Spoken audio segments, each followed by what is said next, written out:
I am back doing this again, and I'm actually really excited about this. I know we haven't talked about music in a while, and as you have come to know, if you haven't been here before, I go through many periods of like not feeling like I'm meant to talk about music or like I'm too old to be doing this shit, kind of stuff like that. But I don't give a fuck. I love talking about music, as we know on this channel, and I've really wanted to do something different with it, something exciting. I've been in various like arrays of like trying new things. Like I had a podcast going on for a while, and the thing is, I'm just really navigating, trying to find which exact direction will help me be consistent enough with everyone. And instead of having a legitimate plan about it, like I kind of just wanted to go for some of my ideas, this one being the first one. So I really wanted to talk about a lot of alternative records and kind of do deep dives on them. I love a deep dive. I love kind of like dissecting a record and what exactly it means. And so I don't see it often either. Like, I don't see a lot of people talking about alternative rock records or anything like that. And I've also really had this, like, FOMO feeling of, like, I'll never get to experience, like, a rock band live at a time where, like, you were just lighting a lighter and, like, it was about peace. Like, people weren't afraid to talk about things politically, like, and stand for what they believe in.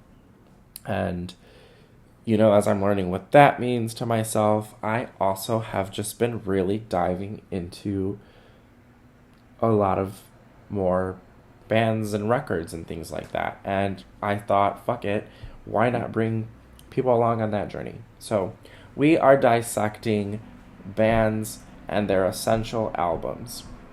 And so I want to go through a couple, like, you know, when I was growing up, there were like big songs that like I knew from records, but never really went in depth of their artistry. And I feel like for someone like me who loves alternative music so much, I should at least know the history of like where some of my favorite bands have come from or where their inspirations even come from. So we're going to be going through Nirvana, we're going to be going through MGMT, we're going to be going through Kings of Leon. We'll talk about more modern bands as well, like Kings of Leon's, I feel like, is one of them. The Killers, those sort of artists. But today we're gonna start off with a very unique band that I've never gone into.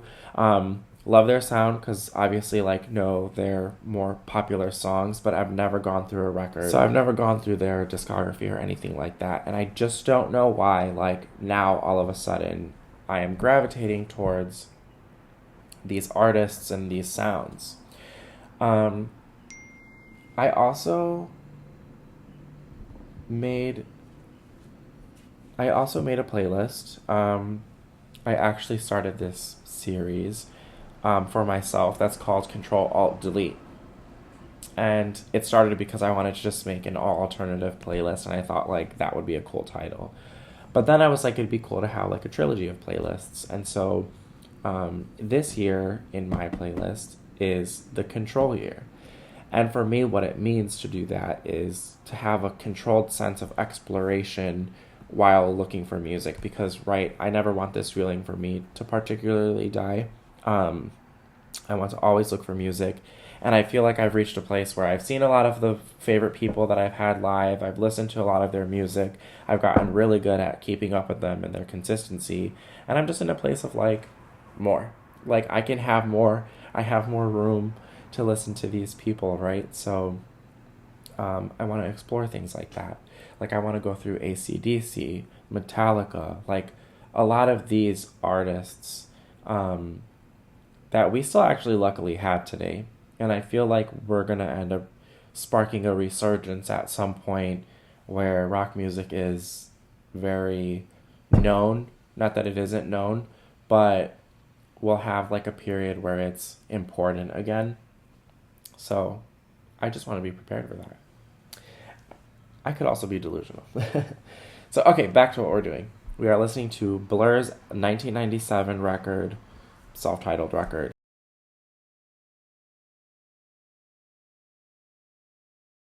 And it's a very special one. I don't know why. I feel like it's been calling to me particularly. And it was released the year I was born, 1997. So, let's get into it. The first song is called Beetle Bum, and this is the remastered version as well.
I like that.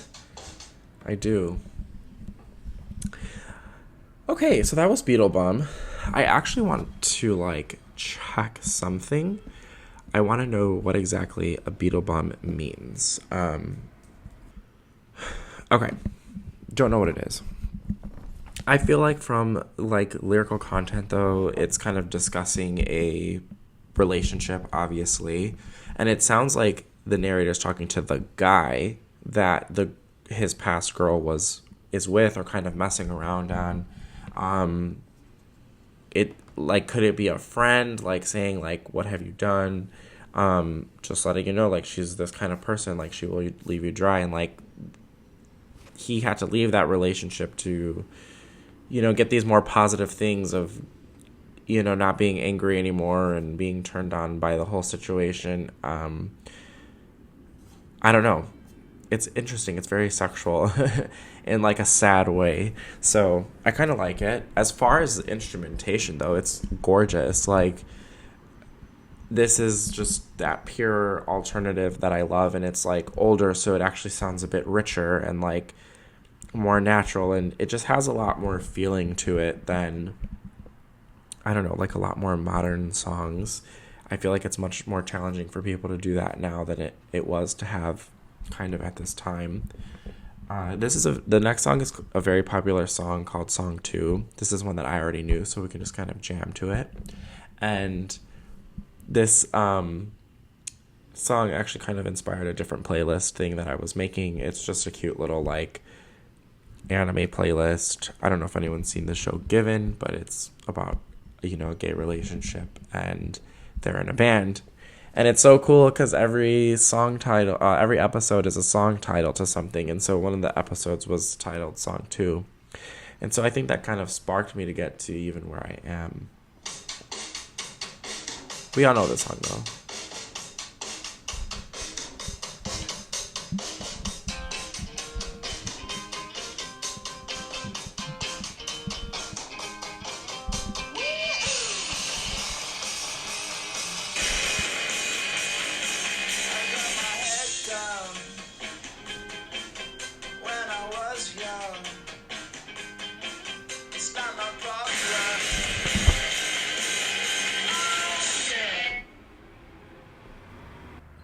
So that is song 2. Very short, actually. I feel like I don't remember that being too short, but I kind of like that it is. I don't really understand what the song is about, because he's just saying that his head was checked when he was a kid, which could be a medical thing. It could be all kinds of stuff.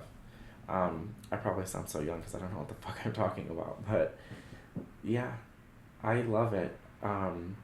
That's a song I feel like that's just so widely known and so popular, so it's good. It's a classic. I don't know what else to say. Song 3 is Country Sad Ballad Man.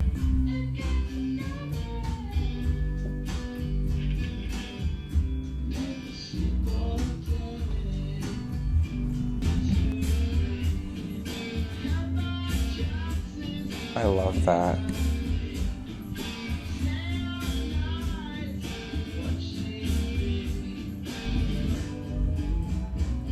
Ooh, that's nice.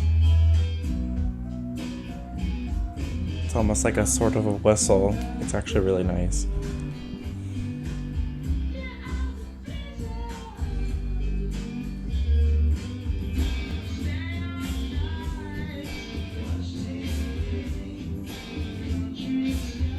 I love the back and forth on the electric guitar. Nice.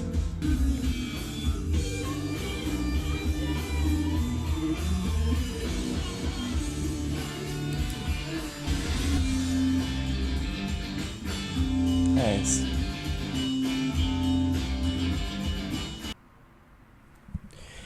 So I fucking loved that to begin with.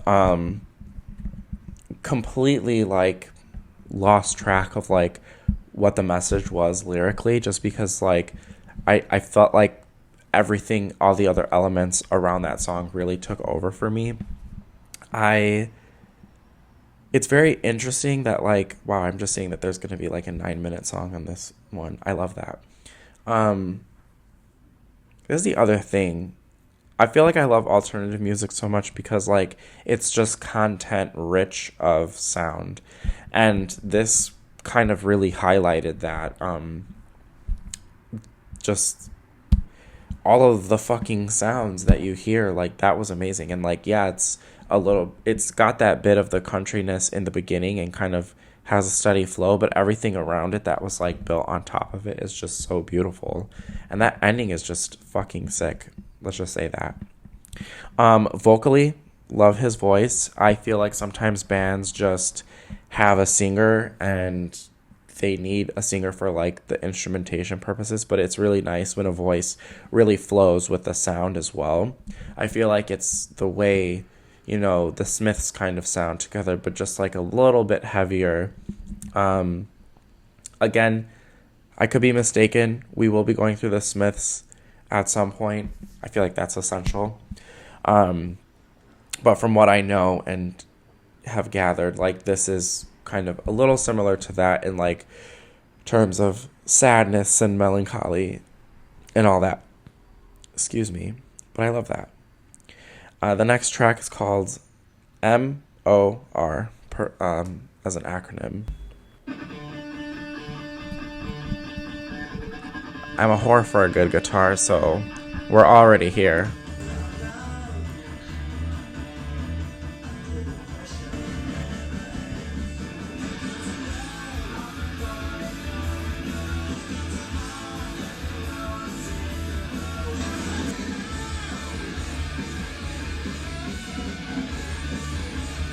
Fuck yeah.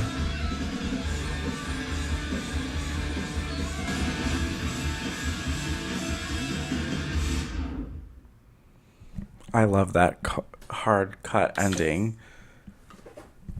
That was a killer song. I'm not gonna lie. I'm gonna take these back off because we're gonna talk about it.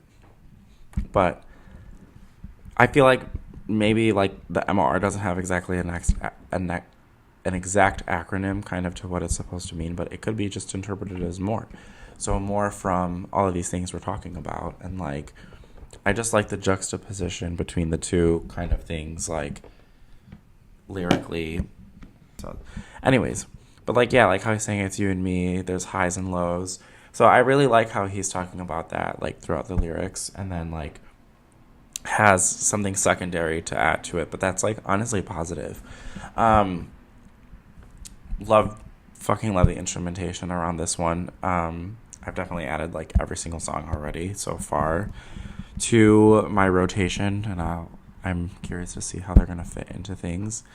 But yeah, I love them. I love how like heavy it was from the start and kind of just carried through the entire way. It was really sick. Track 5 is On Your Own.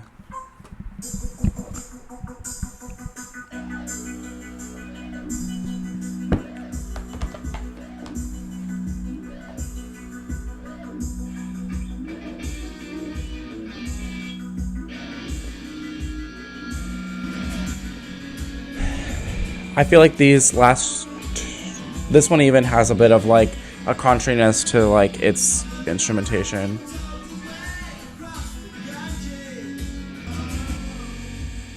Nice. Love the distortion. That's so cool.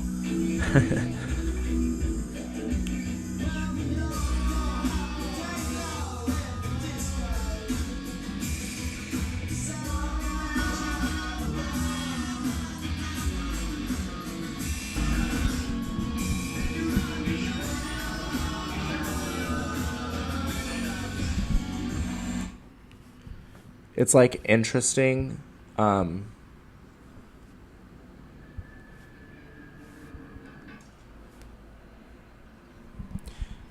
It's like interesting. I don't actually know what I was going to say. Okay, so that was On Your Own. I definitely feel like it was a really consistent song. I feel like it sounds like a lot of what we've heard thematically. It is really interesting, I know what I was going to say, to like, I don't know, sometimes my brain capacity doesn't have everything to like pay attention lyrically to what it's kind of saying and like audibly what you're hearing. So I really liked that some of these songs sound a lot more positive and upbeat than like the lyrical content of what he's saying. This one was very poetic to me more than anything. Like I feel like every line could mean its own thing or have its own meaning, but it's also like kind of telling a bit of something. I do feel like it was a bit consistent. I liked a lot of play on distortion in that one. Probably will need a little bit more time to develop with that one. But yeah. So track 6 is called Theme from Retro. It's a pretty cool fucking title. All right.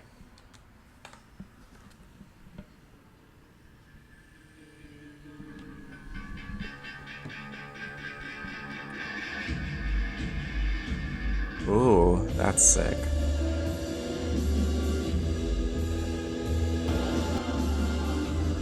Ooh, this is sick.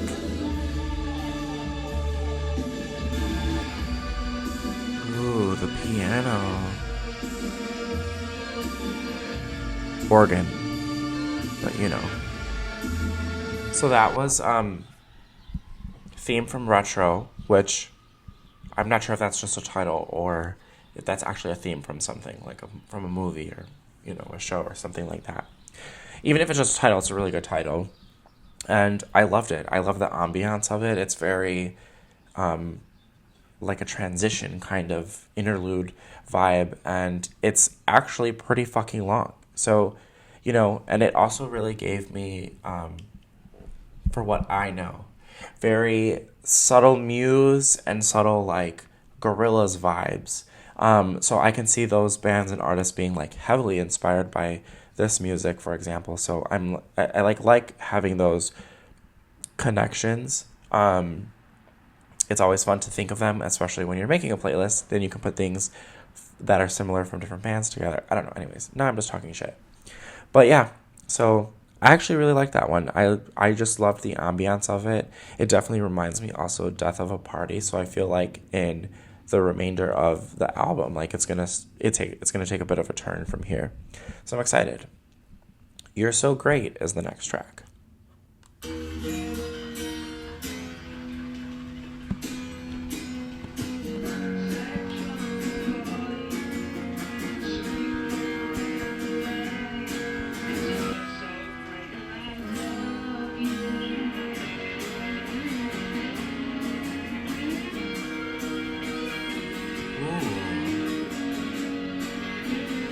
I like how the guitar is like pushed through like a filter.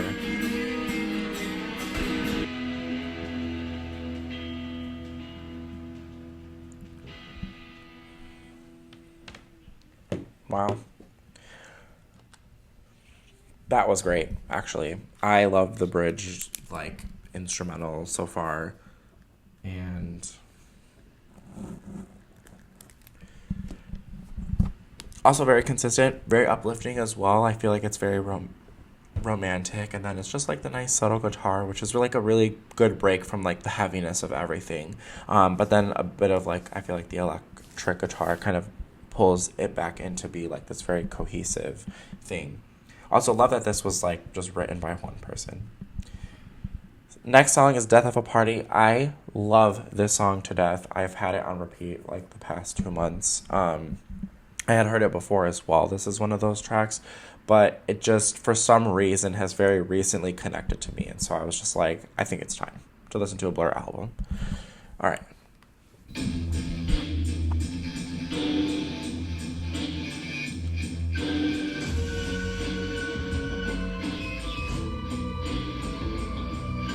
See, like, I love that the organ sounds are being played again here. Basically, Death of a Party is a masterful song. There's nothing else to say about it. That's how I feel about it. Next track is called Chinese Bombs.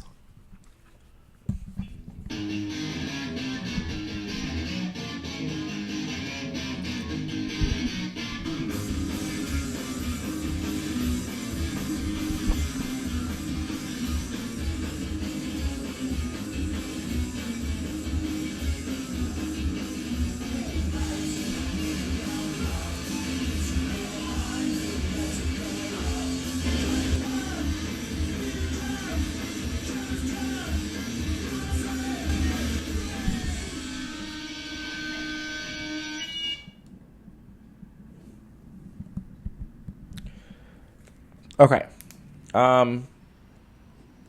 I actually really like the lyrical content. This goes back to what I'm talking about. Like, it touches on the surface of politics, and like, fucking USA has always been corrupt. So there's that. Don't know if we're right to talk about this in like other nations and stuff. So there's that. But interesting song. I feel like it definitely is like almost like another interlude type of beat. It's a very short song. It's also pretty cool that their heavier songs are shorter on this record. So it's like meant to be like a quick like rage moment, you know? Track 10 is I'm Just a Killer for Your Love.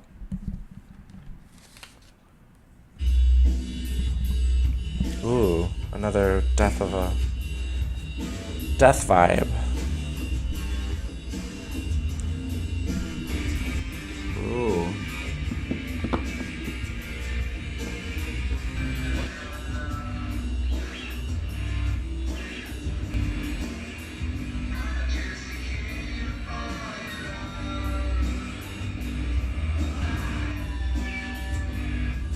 Ooh, I love the guitar sliding sound.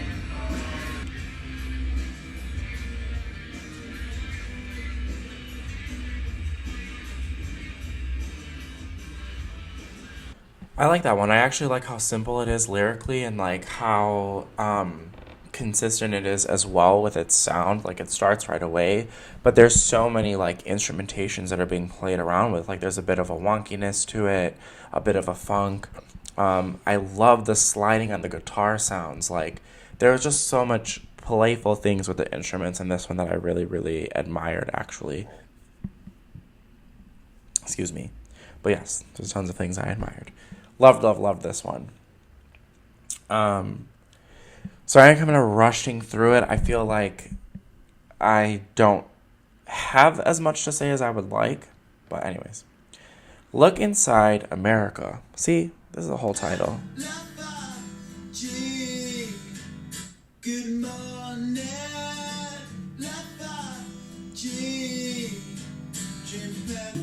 Ooh. Oh my god, I love this.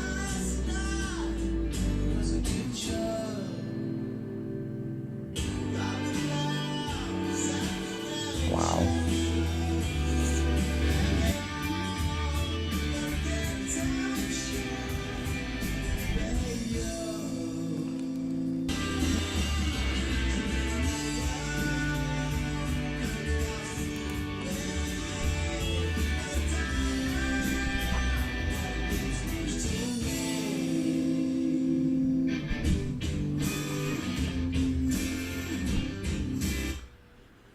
Loved it. Fucking loved it, actually. Also kind of lost the like lyrical message after just listening to this thing. Like, love how his voice is accentuated in this one. I also really like his voice with this music. Like, it just makes sense. It all fucking fits. This sounds like what a band sounds like when they really work together. Because then they all have one voice at the end of the day. But that's how that sounds to me. I loved that one, actually. The next song is called Strange News from Another Star. I love it. I love the title.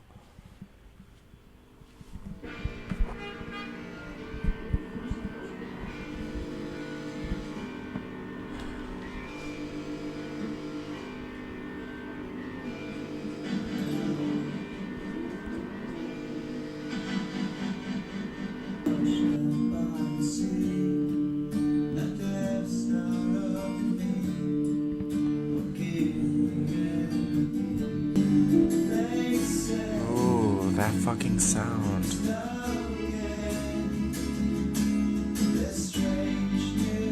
Oh, that like fade is beautiful. Wow.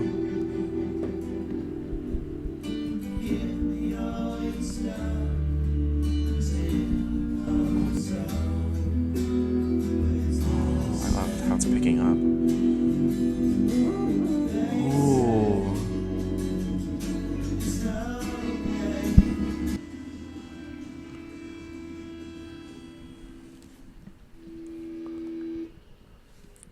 Like, freaking immaculate. I don't know. I loved that. I loved how that faded out as well. There's one song that it was really reminiscent of for me, and it was specifically the Neighborhood's Valentine track. Has a moment where it ends out and transitions into like another instrumental segment, and I could see them having taken inspiration from this. I'm sure there's other sounds and bands that also would take into that effect, but that's not the only song that I kind of got a little bit of the vibe of the Neighborhood from. So I like that these things are all kind of connecting for me in areas. So this is why I'm doing this. I'm excited to do it because it's making me hear things in like just the progression of songs, and these are like put together so differently than also things that I've heard. And the whole record is very cohesive from everything I'm hearing. Moving On is the next song. So let's do it.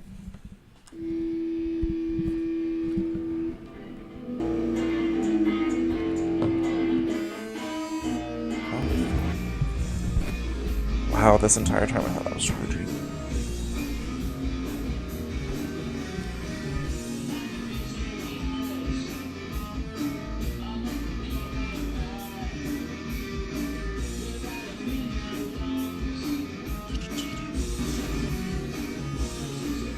Oh, wow, that was sick.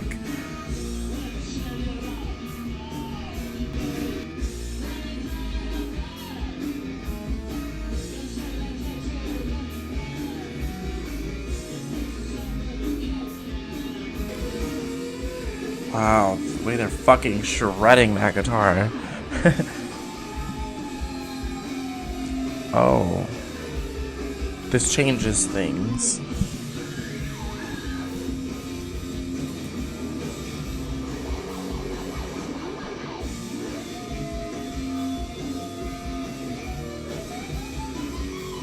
Wow.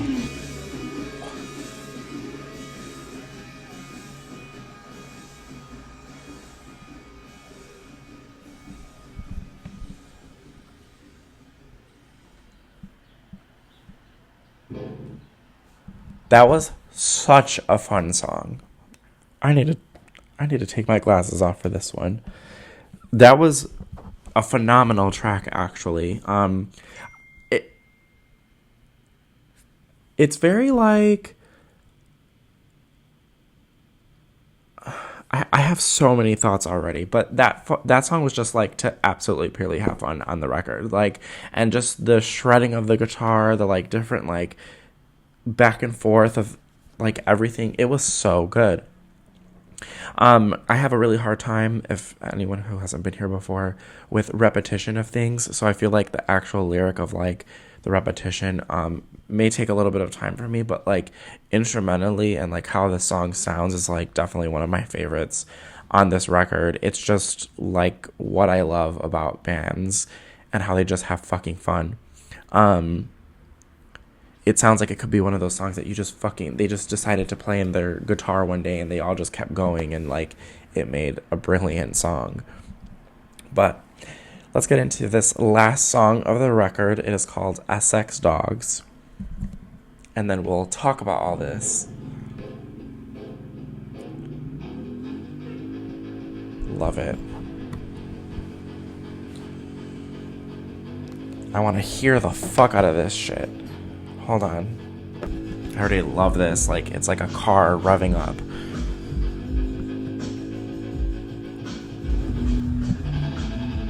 Ooh.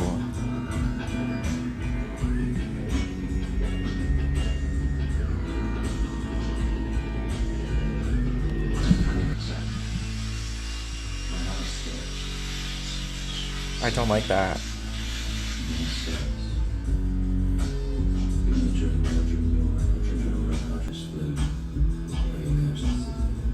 That's the last of the spoken word part. Oh shit. This thing is about to go off.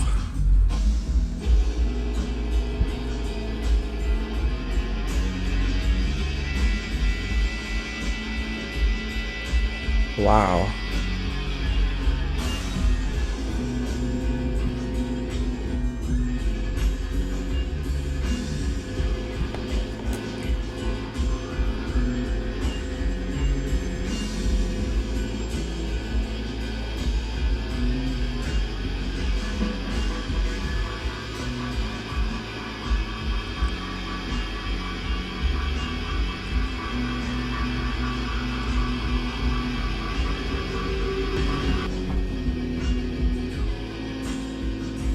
I feel like that part vaguely reminds me of like Kill Bill, the Al Driver segment of Kill Bill.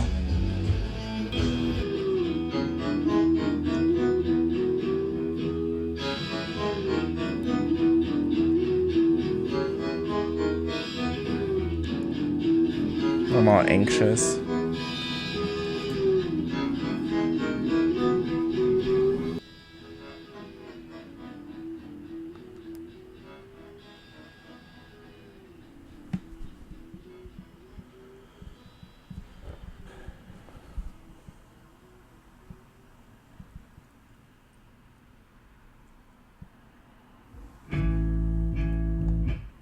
Ooh, Red Hot Chili Peppers.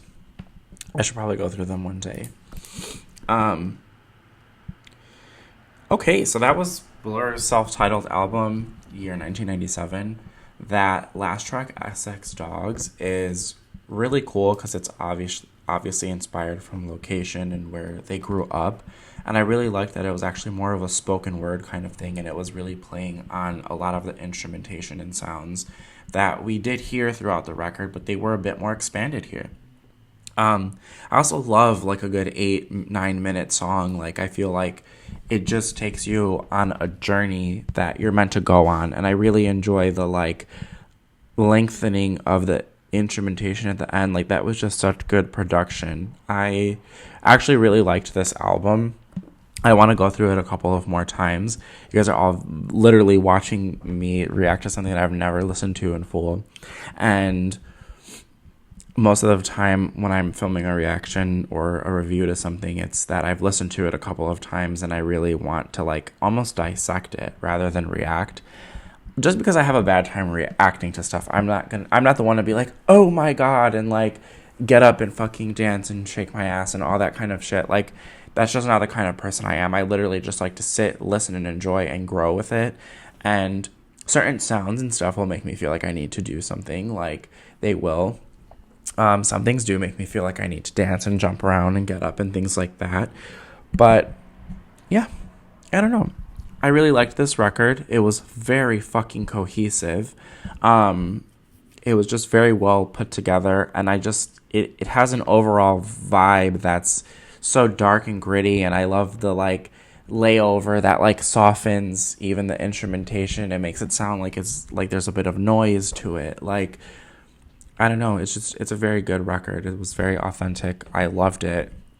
And I want to go through a couple more of their things, probably on some more of my own time. But I really enjoyed this.